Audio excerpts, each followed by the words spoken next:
২০২৬ সালের কর ফাইলিং মৌসুমে এসেছে বড় পরিবর্তন।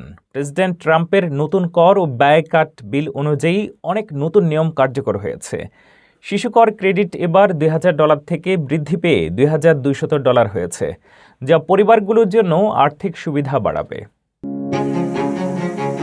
২০২৬ সালের ট্যাক্স ফাইলিংয়ের বড় পরিবর্তন এসেছে। প্রেসিডেন্ট ট্রাম্পের ২০২৫ সালের ট্যাক্স ও খরচ কমানোর বিল অনুযায়ী অনেকেই এবার বেশি ফেরত পেতে পারেন, তবে সঠিকভাবে জানার প্রয়োজন।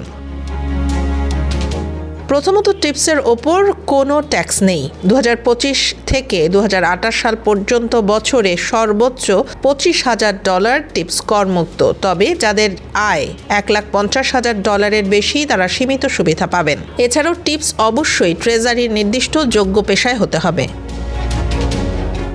ওভারটাইমের ক্ষেত্রেও সুবিধা এসেছে। একক ফাইলার $12,৫০০ পর্যন্ত এবং যৌথ ফাইলার $25,০০০ পর্যন্ত ওভারটাইম করযুক্ত। আয় সীমা একইভাবে প্রযোজ্য। বৃদ্ধ ব্যক্তিদের জন্য অতিরিক্ত ছাড়ও রয়েছে। ৬৫ বছর বা তার বেশি এবং বার্ষিক আয় $৭৫,০০০ নিচে থাকলে $৬,০০০ অতিরিক্ত ছাড় পাওয়া যাবে। গাড়ি কেনার লোন ইন্টারেস্টও এখন করমুক্ত।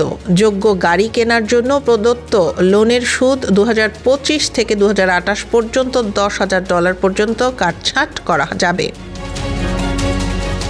ছেলে মেয়েদের জন্য চাইল্ড ট্যাক্স ক্রেডিটও বেড়েছে $২,০০০ থেকে $২,২০০, তবে এক নজরে সতর্ক হতে হবে। IRS এর ডিরেক্ট ফাইল এই বছর থাকবে না। ২০২৬ সালের ট্যাক্স রিটার্ন জমা দেওয়ার শেষ সময় ১৫ এপ্রিল। এই নতুন নিয়মগুলো মাথায় রেখে রিটার্ন ঠিকভাবে ফাইল করলে বেশি সুবিধা পাওয়া সম্ভব।